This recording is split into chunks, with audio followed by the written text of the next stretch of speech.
y buscando una salida constitucional, democrática e institucional que lleve a unas prontas elecciones. Perú no puede caer en la tentación de otros países de la región donde han emergido gobiernos dictatoriales o autoritarios. En Perú debe prevalecer siempre el orden constitucional y el respeto de los derechos humanos. Persecución a líderes de la oposición, a líderes sociales, a campesinos. Un expresidente elegido en las urnas encarcelado sin ninguna garantía legal. Este es el saldo del terror y este es el saldo del régimen hoy de Dina Boluarte. El adelanto electoral y el referéndum constitucional. Para reestructurar profundamente la policía, para crear una administración profesionalizada y para reformar el Poder Judicial, creando, si es posible, un sentido común y un proyecto de país que incluya también a la población rural e indígena. Es muy significativa en términos políticos porque representa el abandono por las lógicas capitalinas urbanas de un sector de la población harto de no sentirse representado en las élites gobernantes. Hay un mal diseño constitucional, eso es obvio, que habrá que corregir.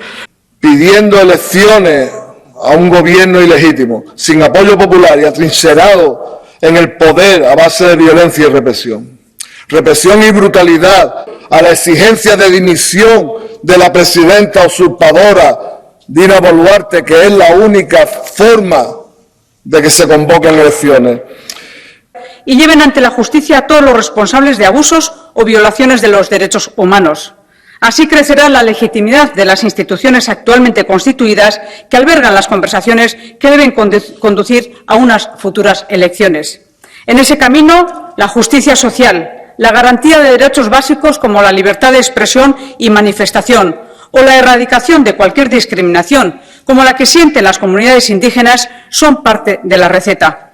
Y para llegar a recuperar el equilibrio, el primer paso, que no el único, es que son imprescindibles unas elecciones justas y libres tan pronto como sea posible.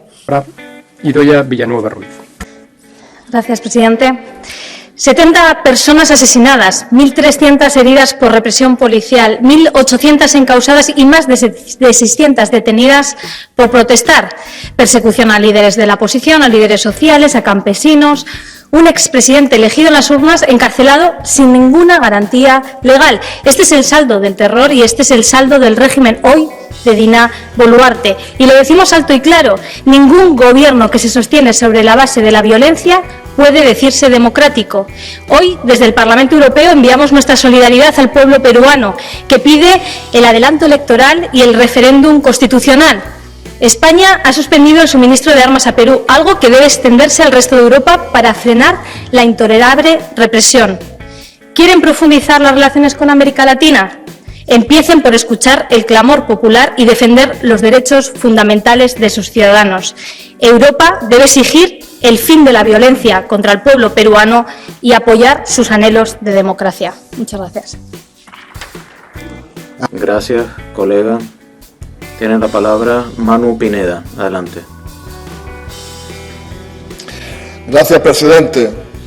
Han hecho falta 133 días y más de 70 muertes para que este Parlamento aborde la grave crisis política y humana que vive el Perú. Meses de movilizaciones masivas, huelgas, protestas, manifestaciones populares, pidiendo elecciones a un gobierno ilegítimo, sin apoyo popular y atrincherado en el poder a base de violencia y represión. Represión y brutalidad. Lancemos hoy desde aquí un mensaje claro. Todo nuestro apoyo a la exigencia de dimisión de la presidenta usurpadora Dina Boluarte, que es la única forma de que se convoquen elecciones. La convocatoria también de elecciones constituyentes para que sea el pueblo peruano quien, ejerciendo la democracia, pueda construir un futuro de progreso y igualdad. Apoyemos al pueblo peruano para que recupere la soberanía sobre sus recursos e instituciones tras demasiados años de despojo y expolio. Muchas gracias. Danke, Herr Kollege Leopoldo López Schild. El señor Mato, un minuto. Gracias, presidente, vicepresidente. En un momento en el que la Unión Europea es plenamente consciente de la importancia de intensificar las relaciones con América Latina, quiero manifestar mi profunda preocupación por la crisis política y social que sufre un país amigo y aliado natural como es Perú. Son ya varios los años de desgobierno, 6 presidentes en 6 años. Perú tiene desde hace décadas serios problemas estructurales que deben ser abordados con un diálogo constructivo entre todas las fuerzas políticas. olvidando el cortoplacismo y buscando una salida constitucional, democrática e institucional que lleve a unas prontas elecciones. Perú no puede caer en la tentación de otros países de la región donde han emergido gobiernos dictatoriales o autoritarios. En Perú debe prevalecer siempre el orden constitucional y el respeto de los derechos humanos, reforzando la institucionalidad, combatiendo la corrupción y trabajando para lograr la necesaria gobernabilidad. Muchas gracias. Hay que insistir en ellos instando a las instituciones nacionales a que investiguen de manera imparcial y lleven ante la justicia a todos los responsables de abusos o violaciones de los derechos humanos. Así crecerá la legitimidad de las instituciones actualmente constituidas que albergan las conversaciones que deben conducir a unas futuras elecciones. En ese camino, la justicia social, la garantía de derechos básicos como la libertad de expresión y manifestación o la erradicación de cualquier discriminación, como la que sienten las comunidades indígenas, son parte de la receta. Un trabajo de fondo que obliga a proscribir la violencia y el uso excesivo de la fuerza, incluida la fuerza letal, que exige reconocer el valor de la diversidad y entablar un diálogo sincero y abierto para que el crecimiento y el progreso que mantiene la economía peruana construya una sociedad más justa y más cohesionada. Gracias.